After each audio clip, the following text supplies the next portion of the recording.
জুলাই বিপ্লব পরবর্তী বাংলাদেশের সকল মানুষ তারা একটা নতুন বাংলাদেশ দেখতে চায়।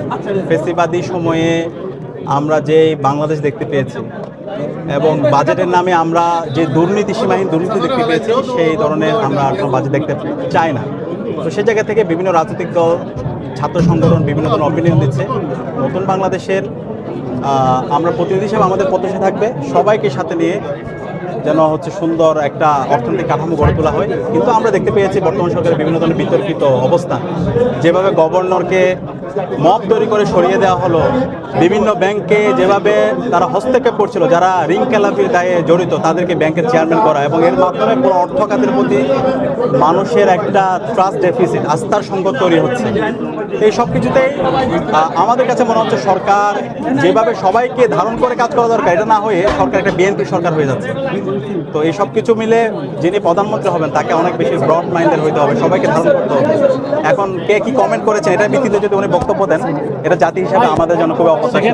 আমরা এই জুলাই বিপ্লব পরবর্তী আমরা দেখিয়েছি কেমন ছাত্র রাজনীতি বিনির্মাণ করতে হবে। আমরা বারবার বলছি ছাত্র রাজনীতি হবে ওয়েলফেয়ার ভিত্তিক রাজনীতি, যে ছাত্র রাজনীতিতে ছাত্ররা আগামীর জন্য নিজেদেরকে প্রস্তুত করবে। ফেসিবাদী আমরা যেটা মাসল পাওয়ারের রাজনীতি দেখতে পেয়েছি, সেই রাজনীতি আমরা দেখতে চাই না। আমাদের মধ্যে পলিসি ডায়ালগ হবে, ডিবেট হবে, কিন্তু এখানে কেউ হকিস্টিক অথবা স্টাম্প নিয়ে যাবে না। এবং সেটা আমরা প্রমাণ করেছি আমাদের জায়গা থেকে ছাত্র শিবির। এবং ডাকসুতে দায়িত্ব নেওয়ার পরে একজন শিক্ষার্থী অভিযোগ করতে পারবে না আমাদের এই যে ডাকসুর দায়িত্ব নেওয়ার পর আমরা আমাদের কাউকে ক্ষমতা প্রদর্শন করেছি, কারোর উপর নির্যাতন করেছি, জুলুম করেছি। তো এই যে ওয়েলফেয়ার সেন্ট্রিক পলিটিক্স, এটা সবার করা দরকার। শিক্ষার্থীদের কাছে তাদের আইডিয়া, তাদের ক্রিয়েটিভিটি, তাদের ইনোভেশন নিয়ে তাদের যাওয়া দরকার। এরপরে শিক্ষার্থীরা যার আইডিয়া তার ভালো লাগবে এটা গ্রহণ করবে, যার আইডিয়া ভালো লাগবে না সেটা সমালোচনা করবে। কিন্তু মাসল পাওয়ার পলিটিক্স, ক্ষমতার প্রদর্শনের রাজনীতি, অসহিষ্ণুতার রাজনীতি, সেই রাজনীতি আমরা দেখতে চাই না।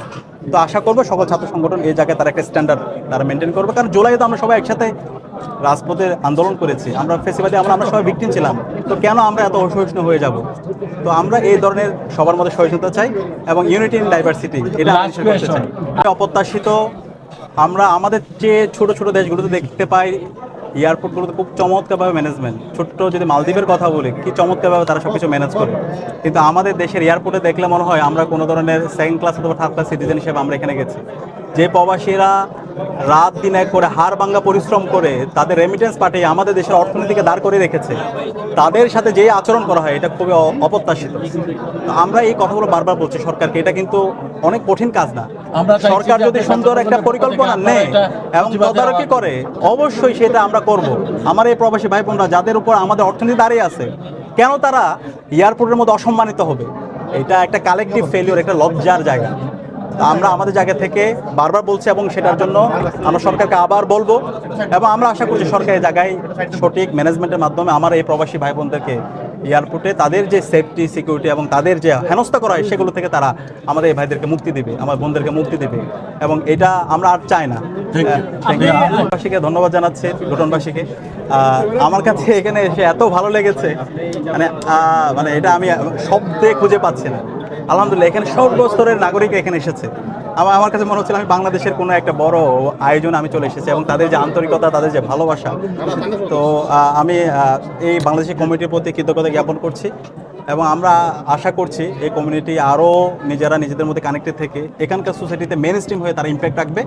এবং আমরা যে স্বপ্ন দেখি একটা ইনসাফের বাংলাদেশ, এই বাংলাদেশ আমরা বিনির্মাণ করবো। এই ক্ষেত্রে তারা আমাদেরকে সার্বিকভাবে পরামর্শ দিয়ে আমাদের পাশে থেকে আমাদের একজন শুভাকাঙ্ক্ষী হিসাবে সার্বিকভাবে আমাদের তারা সহযোগিতা করবে ইনশাআল্লাহ।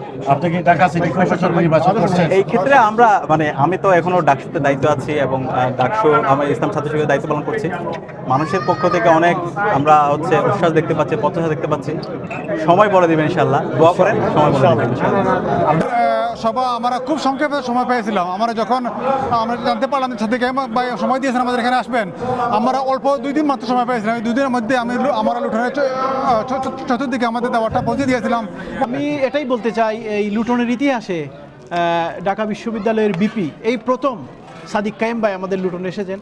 আমরা লক্ষ্য করেছি সাদিক কায়েম ভাইকে দেখার জন্য আমাদের লুটন থেকে 50 থেকে 60, 70, 100 মাইল দূর থেকে মানুষ এসেছে সাদিক কায়েম ভাইকে দেখার জন্য। এতেই প্রমাণ হয় সাদিক কায়েম ভাই এত জনপ্রিয় লোক। আমরা আশা করি সাদিক কায়েম ভাই ভবিষ্যতে যদি ঢাকা দক্ষিণের মেয়র নির্বাচন করেন আমরা স্বতঃস্ফূর্তভাবে সাদিক কাইম ভাইকে সাপোর্ট করব। তো আজকে অত্যন্ত সুশৃঙ্খলভাবে আমাদের এই গণসংবর্ধনা জনাব সাদিক কাইম ভাইয়ের জন্য গণসংবর্ধনা আলহামদুলিল্লাহ সফলভাবে সম্পন্ন হয়েছে আলহামদুলিল্লাহ। উনি এখানে এসেছেন এবং আমাদের লুটনবাসীর দাওয়াত কবুল করে সময় দিয়েছেন, এই জন্য আন্তরিক ধন্যবাদ জানাই। এবং আমরা দেখতে পাচ্ছি সাদিক ভাই যেরকম ঢাকা বিশ্ববিদ্যালয়ে লিড করছেন এবং আমরা আশা করি এবং এটা আমাদের বিশ্বাস যদি ওনারা দায়িত্বে যান, বাংলাদেশের দায়িত্বে যান, বাংলাদেশের চেহারা বদলে দেবেন।